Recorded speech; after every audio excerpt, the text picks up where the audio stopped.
Hello students, welcome to our কেউনিক study centre. আমি রাজু, তোমাদের বন্ধু ও স্টাডি কোচ। আজকে তোমাদের ইংরেজির দ্বিতীয় পরীক্ষার যে 4 নম্বর স্কুলটা রয়েছে, কোনটাই মডেল ইনস্টিটিউশন, এই স্কুলের সব প্রশ্নের উত্তরগুলো করাবো। সো তোমরা প্রথম থেকে শেষ পর্যন্ত ক্লাসটি দেখতে থাকো। আর তোমরা যদি এই পরীক্ষার অর্থাৎ দ্বিতীয় পর্যায়ক্রমিক মূল্যায়নের প্রত্যেকটা স্কুলের অ্যান্সার পিডিএফগুলো নিতে চাও, তাহলে স্ক্রিনে দেওয়া হোয়াটসঅ্যাপ নাম্বারে তোমরা আমাকে মেসেজ করতে পারো। ওকে, তাহলে চলো বেশি দেরি না করে শুরু করি আজকের ইংরেজি ক্লাস। দেখো, প্রথমে সিনে কি বলেছে, read the text carefully and answer the following questions. পাঠ্যটি ভালো করে পড়ো এবং নিচে দেওয়া প্রশ্নগুলির উত্তর করো। তাহলে দেখো, ফাদার, বাবা কি বলছে, ইন 1922 1922 সালে নজরুল স্টার্টেড এ ম্যাগাজিন ধূমকেতু হোয়ার হি পাবলিশড আনন্দময়ীর আগমনী এ পোয়েম। 1922 সালে নজরুল স্টার্টেড এ ম্যাগাজিন ধূমকেতু, ধূমকেতু নামে একটি পত্রিকা চালু করেন। হোয়ার হি পাবলিশড, যেখানে তিনি প্রকাশিত করেন আনন্দময়ীর আগমনী নামে একটি কবিতা। আঙ্কেল রহিম, রহিম চাচা কি বলছে, the British raided the office of Dhumketu, ইংরেজরা ধূমকেতুর অফিসে হানা দিয়েছিল। The poet was arrested from Comilla, কবি গ্রেপ্তার হয়েছিলেন ফ্রম কুমিল্লা, কুমিল্লা থেকে। প্রীতম, প্রীতম কি বলছে, হোয়াট হ্যাপেন্ড দেন, তারপর কি হয়েছিল। ফাদার, তারপর বাবা বলছে, he was transferred to the Hooghly jail and there he began fasting. He was transferred, তিনি তাকে স্থানান্তরিত করা হয়েছিল to the Hooghly jail, Hooghly কারাগারে। And there he began fasting, এবং সেখানে তিনি ফাস্টিং অর্থাৎ অনশন, অনশন মানে কি না খেয়ে থাকা, না খেয়ে থাকা, অনশন শুরু করেন। It was his way of protesting against the torture of the British, এটা ছিল তার উপায় ইংরেজদের যে নির্যাতন তার বিরুদ্ধে প্রতিবাদ জানাতে। প্রীতম, তারপর প্রীতম বলছে, for how many days did he fast father, তিনি কতদিন ধরে না খেয়েছিলেন বাবা। ফাদার, বাবা বলছে, he fasted for more than a month, তিনি অনশনে ছিলেন অর্থাৎ না খেয়েছিলেন 1 মাসেরও বেশি।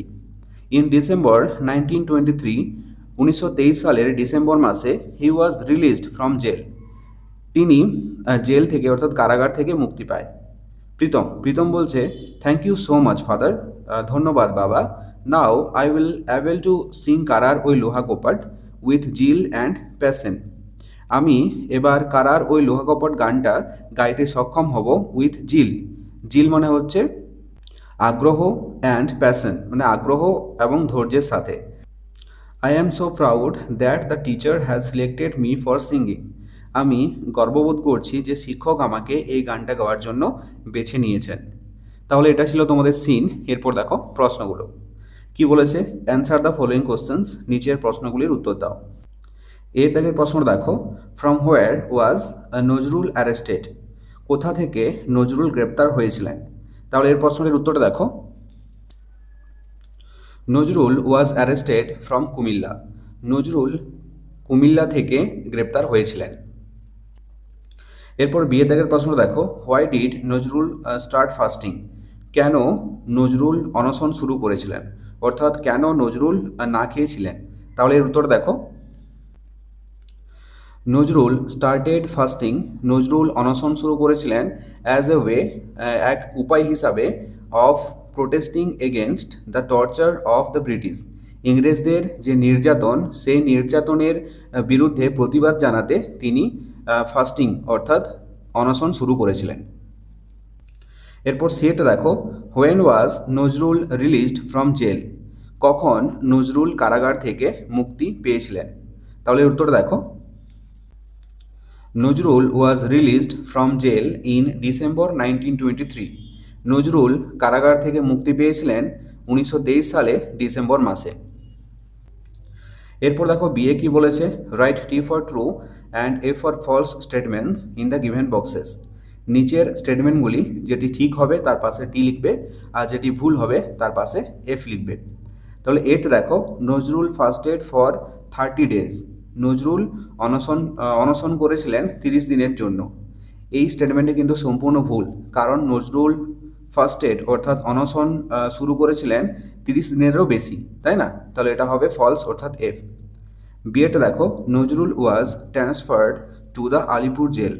নজরুল স্থানান্তরিত হয়েছিল আলিপুর জেলে, বা নজরুলকে স্থানান্তরিত করা হয়েছিল আলিপুর জেলে। এই স্টেটমেন্টটা কিন্তু সম্পূর্ণ ভুল স্টেটমেন্ট, কারণ তাকে ট্রান্সফার্ড অর্থাৎ স্থানান্তরিত করা হয়েছিল হুগলি জেলে, তাই না? তাহলে এটা হবে ফলস অর্থাৎ এফ। সিএটা দেখো, Nazrul started a magazine called Dhumketu in 1920। Nazrul একটা পত্রিকা শুরু করেছিলেন যার নাম হচ্ছে ধূমকেতু 1920 সালে। এই স্টেটমেন্টটাও কিন্তু সম্পূর্ণ ভুল স্টেটমেন্ট, কারণ তিনি 1922 সালে শুরু করেন। তাহলে এটা হবে ফলস অর্থাৎ এফ। ডিএট দেখো, Pritam was proud that the teacher had selected him for singing. Pritam নিজেকে গর্ববোধ মনে করেছিল, কারণ শিক্ষক তাকে গানটা গাওয়ার জন্য বেছে নিয়েছিলেন। এই স্টেটমেন্টটা সঠিক স্টেটমেন্ট, তাহলে পাশে কি হবে? টি। এরপর সিয়ে দেখো কি বলেছে, feel in the blanks with suitable words from the above text. উপরের পাঠ্য থেকে শব্দ নিয়ে শূন্যস্থানগুলি পূরণ করো। তাহলে এটা দেখো, his father was dash to Delhi. এটা হবে his father was transferred to Delhi. তার বাবা দিল্লিতে স্থানান্তরিত হয়েছিল। বিএড দেখো, the office was dash by the income tax officer. এটা হবে raided by the income tax officer. Office income tax অফিসারের দ্বারা হানিত হয়েছিল। সিএট দেখো, the police dash a man who get information. এটা হবে the police arrested a man to get information. একটা মানুষকে অ্যারেস্টেড মানে হচ্ছে গ্রেপ্তার করেছিল তথ্য নেওয়ার জন্য। ডিএট দেখো, the father was dash of his son. এটা হবে the father was proud of his son. বাবা তার ছেলের প্রতি গর্বিত ছিল। ওকে, এরপর দেখো নেক্সট পেজে কি বলেছে, unseen, read the given passage and answer the following questions. অনুচ্ছেদটি ভালো করে পড়ো এবং নিচে দেওয়া প্রশ্নগুলির উত্তর করো। তাহলে দেখো, বিজ আর ইনসেক্টস। মৌমাছি হলো এক প্রকার পতঙ্গ। ইনসেক্টস মানে হচ্ছে পতঙ্গ। They can fly through the air like an aeroplane by using their wings. They can fly, তারা উড়তে পারে, থ্রু মধ্য দিয়ে, দ্য এয়ার বাতাসের মধ্য দিয়ে, লাইক অ্যান এয়ারপ্লেন উড়োজাহাজের মতো, বাই ইউজিং দেয়ার উইংস তাদের ডানা দিয়ে। They are usually yellow, red or orange in colour. তারা সাধারণত রঙের মধ্যে হলুদ, লাল এবং কমলা রঙের হয়। They have 3 main parts. তাদের 3টি প্রধান অংশ রয়েছে। এ হেড একটি মাথা, এ বডি একটি দেহ, অ্যান্ড এ স্টিঞ্জার এবং একটি হুল। স্টিঞ্জার মানে হচ্ছে হুল। The stinger is used to defend themselves against enemies. তারা এই হুলটিকে ব্যবহার করে তাদের শত্রুদের হাত থেকে বাঁচার জন্য। They also have 6 legs. তাদের 6টি পা রয়েছে। They use their legs to stand. তারা তাদের পা ব্যবহার করে দাঁড়াতে, ক্লাইম্ব গাছে চড়তে, ইট খেতে, অ্যান্ড কালেক্ট পলেম এবং পরাগরেণু সংগ্রহ করতে। পোলেন মানে হচ্ছে পরাগরেণু। Bees are found in all continents except Antarctica. মৌমাছিদেরকে প্রত্যেকটা মহাদেশেই খুঁজে পাওয়া যায়, আন্টার্কটিকা ছাড়া। They can not live there because it is too cold. তারা সেখানে বসবাস করতে পারে না, বিকজ কারণ কি, ইট ইজ টু কোল্ড, কারণ আন্টার্কটিকা অনেক ঠান্ডা জায়গা, তাই না? তার জন্য সেখানে তারা সার্ভাইভ করতে পারে না।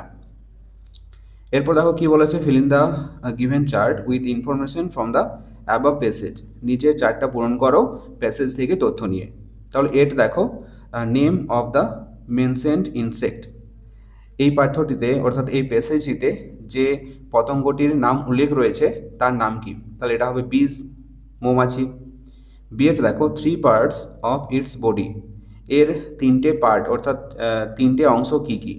এ head, A body and a স্টিঞ্জার। একটি মাথা, একটি দেহ এবং একটি হুল। ডিফেন্ডস ইটসেলফ উইথ। এটি কিসের সাহায্যে নিজেদেরকে রক্ষা করে? এটা হবে স্টিঞ্জার, হুলের সাহায্যে। ডিএট দেখো, কালেক্টস পোলেন উইথ। কিসের সাহায্যে পরাগরেণু সংগ্রহ করে? এটা হবে লেগস অর্থাৎ পায়ের সাহায্যে। ইয়েট দেখো, the continent in which it is absent. কোন মহাদেশে তাদেরকে পাওয়া যায় না? এটা হবে আন্টার্কটিকা। আন্টার্কটিকাতে। এরপর দেখো গ্রামার অ্যান্ড ভোকাবুলারিতে কি বলেছে, underline the adverb in the following sentence. নিচের বাক্যটির মধ্যে যেটা অ্যাডভার্ব হবে তার নিচে দাগ দিতে হবে। সেন্টেন্সটা কি রয়েছে, she seldom quarrels with his sister, এটা হবে সেলডম, এটা হচ্ছে অ্যাডভার্ব। চারটা দেখো, underline the adjective in the following sentence. নিচের বাক্যটির মধ্যে যেটা অ্যাডজেক্টিভ তার নিচে দাগ দিতে হবে। সেন্টেন্সটা কি রয়েছে, each boy got a prize, এটা হবে ইচ, এটা হবে অ্যাডজেক্টিভ। পাঁচের দেখো, fill in the blanks with appropriate articles and prepositions. সঠিক আর্টিকেলস এবং প্রিপোজিশনস দিয়ে শূন্যস্থানগুলি পূরণ করতে হবে। তাহলে এট দেখো, it is dash one act play, এটা হবে it is a one act play, কারণ উচ্চারণটা হচ্ছে কনসোনেন্ট সাউন্ড দিয়ে শুরু হচ্ছে, তার জন্য এ হয়েছে। বিএট দেখো, divide the mangoes dash the two boys, এখানে দুজন ছেলেকে সমান ভাগে ভাগ করতে বলেছে, মানে ভাগ করে দিতে বলেছে আমগুলো, তাহলে এটা হবে বিটুইন। সিএটা দেখো, a kilogram is dash unit of weight, এটা হবে এ ইউনিট অফ ওয়েট, কারণ এটা কনসোনেন্ট সাউন্ড দিয়ে শুরু হচ্ছে, তার জন্য এখানে এ হয়েছে। ডিএটা দেখো, he plays dash piano well, এটা হবে he plays the piano well. ইয়েটা দেখো, father was late by dash hour, এটা হবে অ্যান আওয়ার, কারণ এটা ভাওয়েল সাউন্ড দিয়ে শুরু হচ্ছে। ছয়টা দেখো, join the given sentences with proper linkers, সঠিক লিঙ্কার্স দিয়ে নিচের বাক্যগুলি লিখতে হবে। তাহলে এটা দেখো, I do not like him, he is dishonest. আর দুইটা আছে, Sheela loves to eat, she can't cook, তাহলে এই দুটো দেখো লিঙ্কার অ্যাড করে আমি সেন্টেন্সগুলো লিখে দিয়েছি।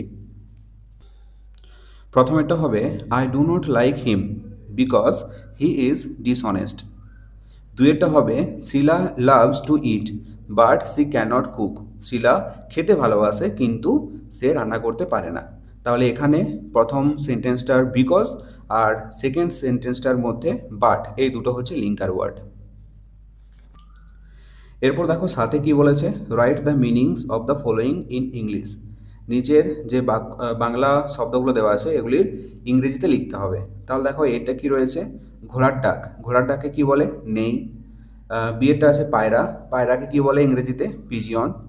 টেংরা মাছ, এটাকে বলে ক্যাটফিশ, টেংরা মাছ, শিঙ্গি মাছ, মাগুর মাছ, এগুলোকে সব ক্যাটফিশ বলে। ওকে। ডিএট দেখো আরশোলা, এটাকে বলে ককরোচ। এরপরে আছে দেখো রাইটিং স্কিল, রাইটিং স্কিলে কি বলেছে, write a paragraph on our national flag, আমাদের জাতীয় পতাকার সম্পর্কে একটা প্যারাগ্রাফ লিখতে হবে। তাহলে দেখো এই প্যারাগ্রাফটা আমি তোমাদেরকে ভালো করে বাংলা অনুবাদ সহ লিখে দিয়েছি, তোমরা দেখে নাও।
সো এই ছিল আজকের ক্লাসটি কেমন লাগলো অবশ্যই কমেন্ট করে জানাও, আর যদি ভালো লেগে থাকে তাহলে অবশ্যই একটি লাইক করে দিও। আর ছোট্ট বন্ধুরা, তোমরা যদি আমার চ্যানেলে নতুন হয়ে থাকো তাহলে অবশ্যই সাবস্ক্রাইব করে পাশে থাকা বেল আইকনটিতে প্রেস করে রাখো। চলো দেখা হচ্ছে নেক্সট কোনো ক্লাসে, ততক্ষণ পর্যন্ত বাই বাই, টেক কেয়ার।